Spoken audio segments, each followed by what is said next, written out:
Hi, my name is Lawrence Price, and today I'd like to continue our walk through the book of Hebrews. Today I'd like to focus in on Hebrews chapter 10, verses 24 through 25, and I'll be reading from the King James. And it says, "Let us consider one another to provoke unto love and to good works, not forsaking the assembling of ourselves together as the manner of some is, but exhorting one another, and so much more as ye see the day approaching." I would like to call this short sermonette, "We Need Each Other." The writer in Hebrews is writing to a group of Christians suffering persecution. They are enduring hardship due to their faith in Christ, and due to the suffering, many of these Christians have turned away from the faith. And throughout the epistle, the writer explains the consequence of falling away and a rationale for staying with the faith as they endure persecution.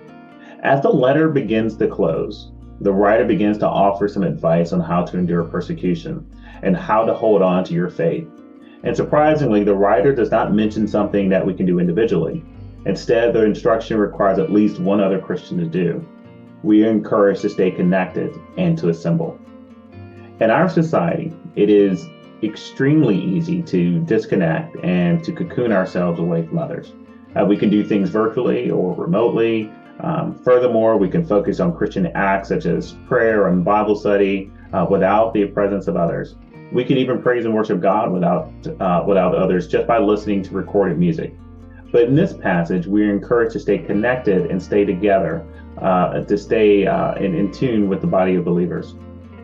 Let me offer up a simple illustration from my own personal life to kind of help illustrate this point.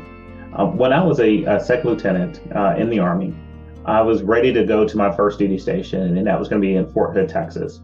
And before I would arrive in that area, I had several mentors reach out to me and suggest to me which church I should join. And so my very first Sunday there in the area, I attended that church and fell in love with it. One of the things that was really cool about this church was every first Sunday, they would get back together at 6 p.m. And during those evening services, the church would have communion and baptisms, and we would do the right hand of fellowship for new members that had joined our church. And we would all kind of just shake hands and just really celebrate. And there at the end, we would all get there in the sanctuary and we'd join hands in this huge, huge circle. And we would read aloud or sometimes recite the church covenant. And for those of you who don't know, the church covenant used to be very visible in all Baptist churches there in the sanctuary. It was usually on this large poster-sized document, and it was rented or printed in some type of calligraphy type font. And as we were kind of going through it, the pastor would always emphasize the last part of the covenant, where it said, "We moreover engage that when we depart or remove from this place, we will as soon as possible unite with some other church where we can carry out the spirit of this covenant and the principles of God's words." So for a church family that was within a military community, we all knew that in a few short years, most of us would be leaving and sent some other place in the world. Therefore, reminding us to find a new church when the time came was something that was a paramount piece of instruction for us. It was important for me, learning early on in my young adult Christian life, that staying connected to the body of believers, wherever I was stationed, wherever I was moved in the world, was something that was just really important and vital to my Christian walk. And I believe the writer in Hebrews would approve of the lesson that I learned those Sunday evenings and the instructions that our pastor gave to us. So as we kind of turn our attention to this passage, the first point I want to make out or show is that we need friendships, we need connections that are going to help us to love better and to do good works. When I was younger, I had relationships and friends with people that would match my energy. So these people, like if I was angry, they would get angry with me. If I was bitter, they would join me in my bitterness. If I was pessimistic, they would get pessimistic too. And my very, very best friends, if I didn't like somebody, they would immediately decide that they disliked them as well.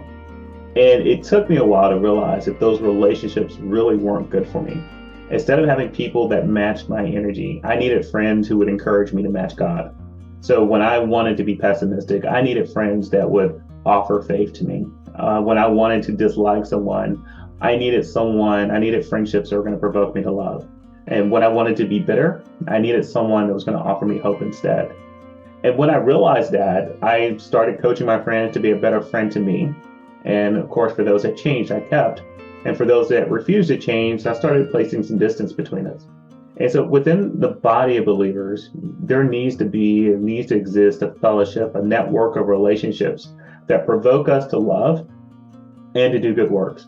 So that when we go to one another and we're dealing with our issues, we can they can encourage us to follow God instead of encouraging us to follow our flesh. The second point I want to mention that the writer mentions in this passage is the importance of assembling ourselves. I remember when the pandemic first started to feel real, and my wife and I started watching online services. There we were, sitting in our pajamas, having church, and it was easy to relax. I didn't have to get all dressed up. We didn't have to get the kids ready for church. It was just really, really easy. And I remember telling her, I don't know if I will ever want to attend church service in person again. But I also remember the first time that I returned back for in-person service, and I realized I had forgotten how good it was to be in the presence of other believers. I had forgotten how critical everyone was to my own Christian walk and journey. And when writing to this community of believers, the writer tells them not to forsake coming together. And so you have to ask yourself the question, why would they have been isolated in the first place? They were likely isolated because of persecution. They didn't want to make themselves a target. They didn't want to stand out. And so when the writer is writing to them and he's having to weigh their physical security against their spiritual security, the writer emphasizes the importance of coming together. He emphasizes the importance of their spiritual security. Now, I would never recommend to someone to be reckless with their health, of course. I do, however, want to emphasize the importance of Christian relationships. If you can't attend a service, be on the prayer call. Go for a walk with another believer. We need to stay connected with one another. It was important enough during the time of this letter, and is equally important now. The third point is around there is this approaching day. So again, when I was in the Army, I was expected to exercise with my soldiers 4 times a week. But as an officer, no one was really looking for me on most of those mornings. My soldiers were going to exercise whether I showed up or not. My commanding officer not necessarily looking for me on those mornings. And I even had some peers that would sometimes occasionally kind of skip it. However, I chose never to miss a morning. I was consistent with it because I knew every 6 months my physical fitness was going to be tested. I was going to be held accountable. I was going to be scored on how many push-ups I could do, how many sit-ups I could do, how quickly I could run 2 miles. And if I didn't prepare for that day, I knew that there was going to be consequences. The writer reminds the persecuted Christians that there is a day approaching, a day when they will ultimately be held accountable for what they did or didn't do. When I think about being prepared for the day, I usually think about myself. I think about making sure that I'm prepared and that I'm ready. But in light of this verse, I see for the very first time how selfish that is. In the context of this verse, the writer states that the approaching day should call someone to help one another in their Christian journey. Because of the day, we should provoke one another to good works and to love better. Because of the approaching day, we should never forsake the assembling of ourselves. We should never miss a chance to encourage one another in this journey. Let me close by sharing this one last piece. When I was a child, I used to ask a lot of childlike questions about the scriptures. And one of those questions was about Noah's Ark and all the animals. And when I thought about the animals packed in there and how they must have smelled, it always just kind of caused me to chuckle. In my young mind, the ark did not seem to be a good place to be. But as I got older, I realized that it was better to be safe in the ark than to be outside of the ark and vulnerable to the flood. For those who may have retreated from Christian fellowship over the years, perhaps you've been hurt or just limited on time, you've been burned out or just something else, I remind you it's better to be in the ark.